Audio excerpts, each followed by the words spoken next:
হলিউডের superstar Dwayne Johnson বা the Rock এর জন্য দিনটি ছিল উদযাপনের। সহ অভিনেত্রী এমিলি ব্লান্ট এবং স্ট্যানলি টুচির হলিউড ওয়াক অফ ফেম সম্মাননা অনুষ্ঠানে যোগ দিতে গিয়েছিলেন তিনি, কিন্তু অনুষ্ঠান শেষে ফেরার পথেই লস অ্যাঞ্জেলেসে পুলিশের বাধার মুখে পড়লেন এই মহাতারকা।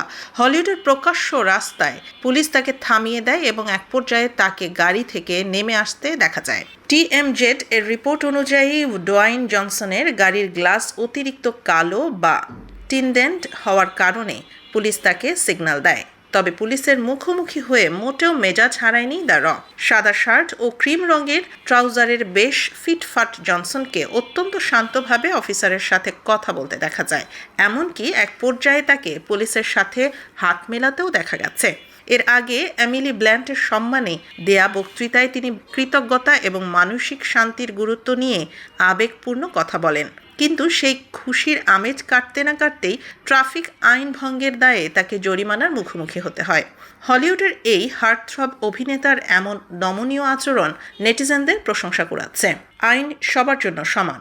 রকের এই শান্ত আচরণ কি সাধারণ মানুষের জন্য একটি উদাহরণ, নাকি সেলিব্রিটি বলেই তিনি এত সহজভাবে বিষয়টি সামলে নিলেন?